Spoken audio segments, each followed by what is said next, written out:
ఈ రాష్ట్రానికి ప్రత్యేక హోదా ఆక్సిజన్ లాంటిదని జగన్మోహన్ రెడ్డి గారు మొదటి నుంచి కూడా పోరాడుతున్నారు. ఈరోజు ప్రజల్లో చైతన్యం వచ్చి ఈ ప్రత్యేక హోదా వస్తేనే ఈ రాష్ట్రం ముందడుగు వేస్తుందని మద్దతుగా వచ్చిన ప్రతి ఒక్కరికి కూడా నా హృదయపూర్వక నమస్కారాలు తెలియజేసుకుంటున్నాను. ఈరోజు అధికారంలోకి వచ్చిన బీజేపీ తెలుగుదేశం పార్టీ ప్రవర్తిస్తున్న తీరు చూస్తుంటే ఏరు దాటక ముందు ఏటి మల్లన్న, ఏరు దాటాక బోడి మల్లన్న అన్న చందంగా ఉంది. ఇదే వెంకన్న సాక్షిగా తిరుపతిలో మోడీ గారు, పవన్ కళ్యాణ్ గారు, చంద్రబాబు నాయుడు గారు ప్రత్యేక హోదా ఇస్తామని వాగ్దానం చేసి అధికారంలోకి వచ్చి ఈరోజు ఆ ప్రత్యేక హోదా ఇవ్వటం కుదరదు అని చెప్తున్నారు. అంటే ఈరోజు దాని గురించి మనం ఇక్కడ చర్చా వేదిక పెట్టుకున్నాము అంటే ఎంత దురదృష్టకరమైన దినమో ఒకసారి మనం అందరం కూడా ఆలోచించాలి. ఎందుకంటే ఈరోజు నిబంధనలు అడ్డొస్తున్నాయి. 14వ ఆర్థిక సంఘం వద్దంటుందని చెప్తున్న ఈ పెద్ద మనుషులు ఆ రోజు మన్మోహన్ సింగ్ గారు మరి రాజ్యసభలో పరిశ్రమలకు రాయితీలతో కూడిన ప్రత్యేక హోదా ఇవ్వాలి అన్నప్పుడు నిబంధనలు ఏమయ్యాయని నేను అడుగుతున్నాను. అదే రాజ్యసభలో 5 ఏళ్లు కాదు 10 ఏళ్లు కావాలి ప్రత్యేక హోదాన్ని వెంకయ్య నాయుడు గారు అడిగినప్పుడు ఈ నిబంధనలు ఏమయ్యాయని నేను అడుగుతున్నాను.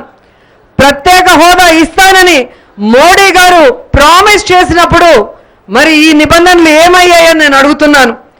పవన్ కళ్యాణ్ మోడీ గారిని పక్కనే పెట్టుకొని 10 సంవత్సరాలు సరిపోదు 15 సంవత్సరాలు పోరాడి నేను తీసుకొస్తానని చంద్రబాబు నాయుడు గారు కుంటి సాకులు చెప్పినప్పుడు ఈ నిబంధనలు ఏమయ్యాయని నేను అడుగుతున్నాను. ఈరోజు మేధావులందరూ మాట్లాడుతున్నారు.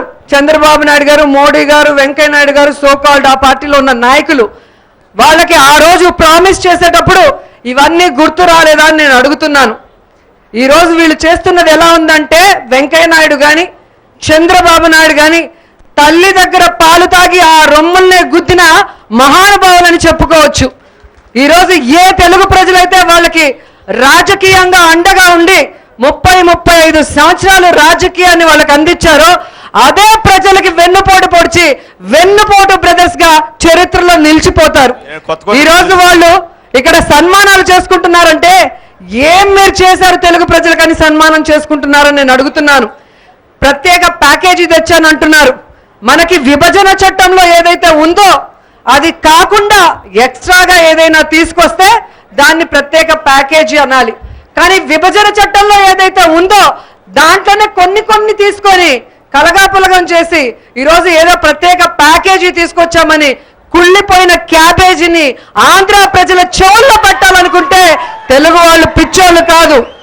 సహనం ఓపిక ఉంది కదా అని వారిష్టానికి మనకి అన్యాయం చేయాలి అంటే ప్రజలు ఊరుకునే పరిస్థితిలో లేరని ఈరోజు ఏ జిల్లాలో జరుగుతున్న ఈ సదస్సుకి మరి మేధావులు కానీ విద్యార్థులు కానీ అన్ని పార్టీలు వాళ్ళు వస్తున్నారంటే మీకే అర్థమవుతుంది. ఈరోజు చంద్రబాబు నాయుడు గారు ఈ ప్రత్యేక ప్యాకేజీ నేను స్వాగతిస్తున్నాను అంటున్నాడు. వెంకయ్య నాయుడు ఏమో సన్మానాలు చేసుకుంటున్నారు. నిజంగా చాలా బాధాకరంగా ఉంది.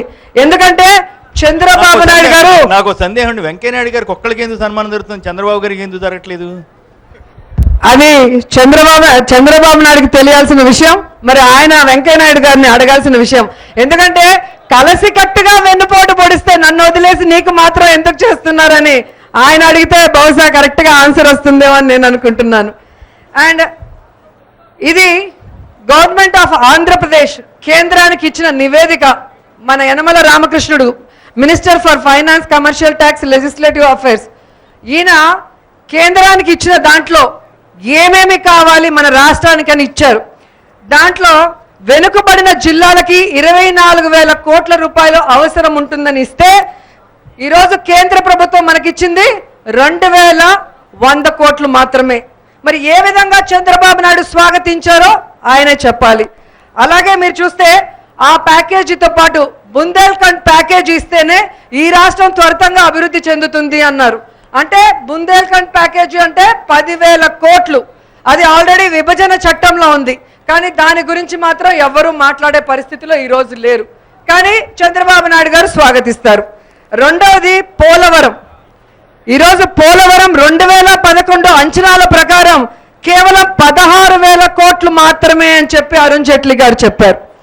అంటే ఈ నివేదికలో 33,000 కోట్లు కావాలని ఆంధ్రప్రదేశ్ ప్రభుత్వం కేంద్రాన్ని కోరితే కేవలం 2011 అంచనాల ప్రకారం 16,000 కోట్లే.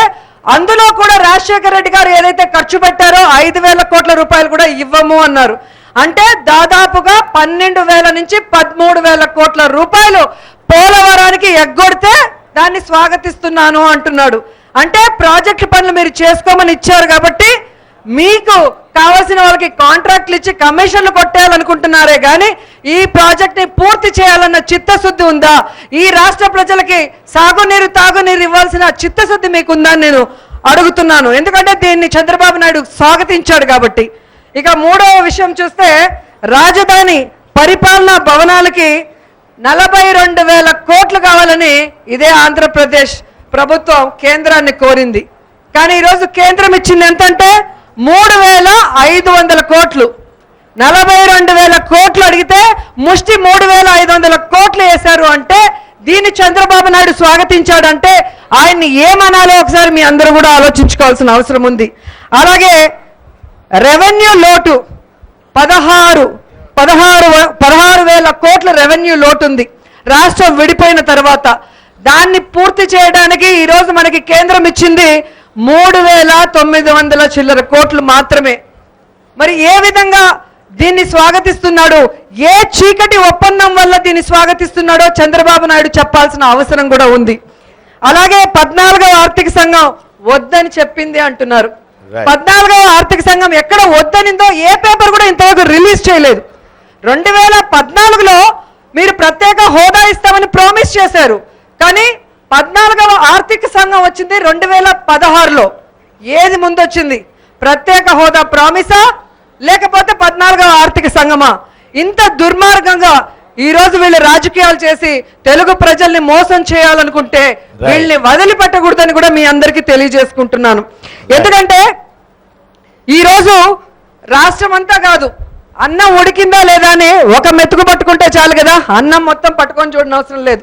నన్ను చూస్తే, నా అన్నం చూస్తే ఆయన హీరోలాగా అన్ని పరిశ్రమలు పరిగెట్టుకుంటూ వస్తాయని చెప్పే చంద్రబాబు నాయుడికి ఇదే చిత్తూరు జిల్లాలో ఉన్న మన్నవరం వెళ్ళిపోతుంటే ఎందుకు ఆపలేకపోతున్నామని నేను అడుగుతున్నాను.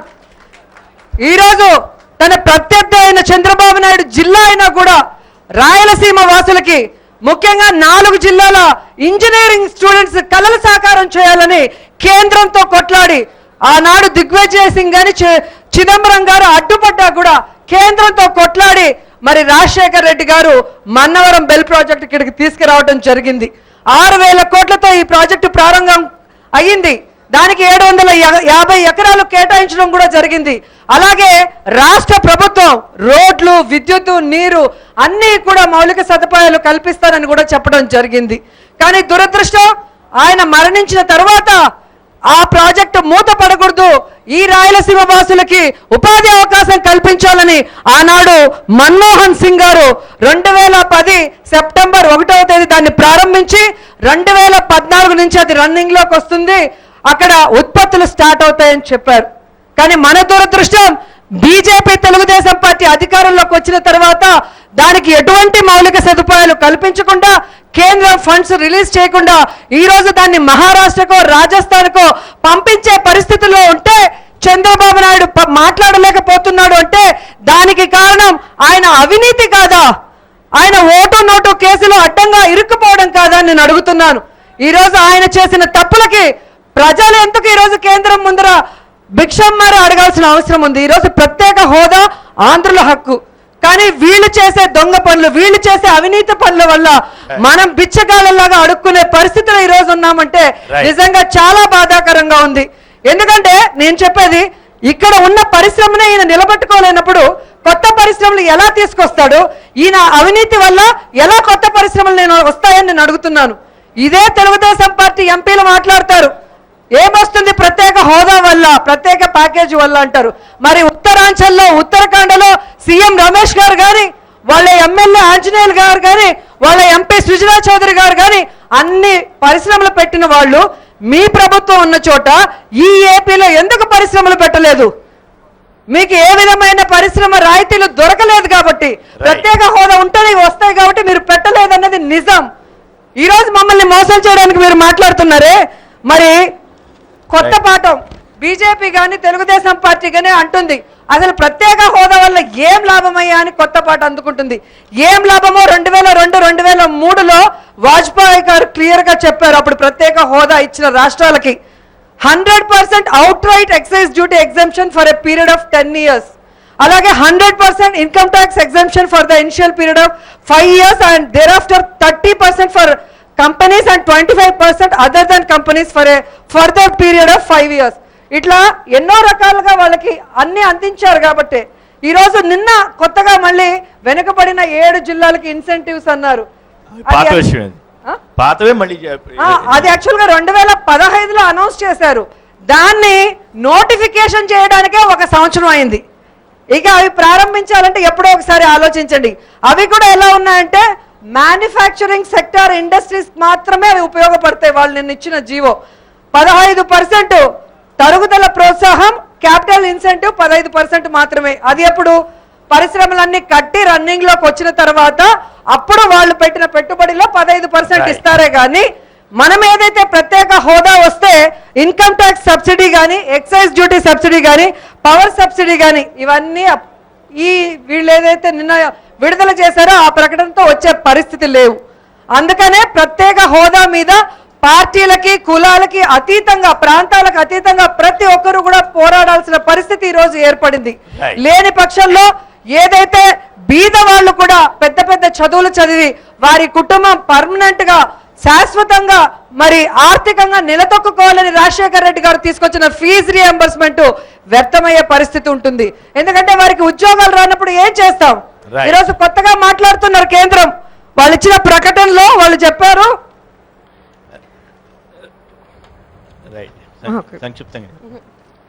వాళ్ళు చెప్పారు కేంద్ర విద్యా సంస్థలు ఇచ్చాము అని చెప్తున్నారు. ఎంత సిగ్గుచేటంటే అవన్నీ కొత్తగా వచ్చేటివి ఏమి కావు, విభజన చట్టంలో ఉంది.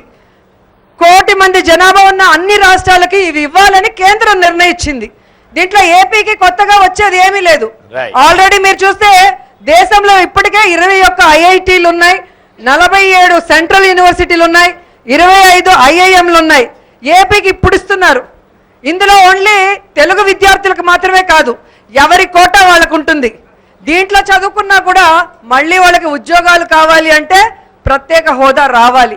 కాబట్టి మనం ఎటుపోయినా కూడా చివరికి ప్రత్యేక హోదా ఉంటేనే విద్యార్థులకి ఉద్యోగాలు వస్తాయి, మనము అభివృద్ధి వైపుకు నడిచే అవకాశం ఉంటుంది. కాబట్టి ప్రతి ఒక్కరూ కూడా ఈ యొక్క ప్రత్యేక హోదాని ఇక్కడేదో చర్చా వేదికలో మాట్లాడటమే కాకుండా ముందుకు కూడా మరి బలంగా వినిపించే విధంగా కేంద్ర రాష్ట్ర ప్రభుత్వాల మెడలు వంచే విధంగా ముందుకు తీసుకెళ్లాలని కోరుకుంటూ సెలవు తీసుకుంటాను.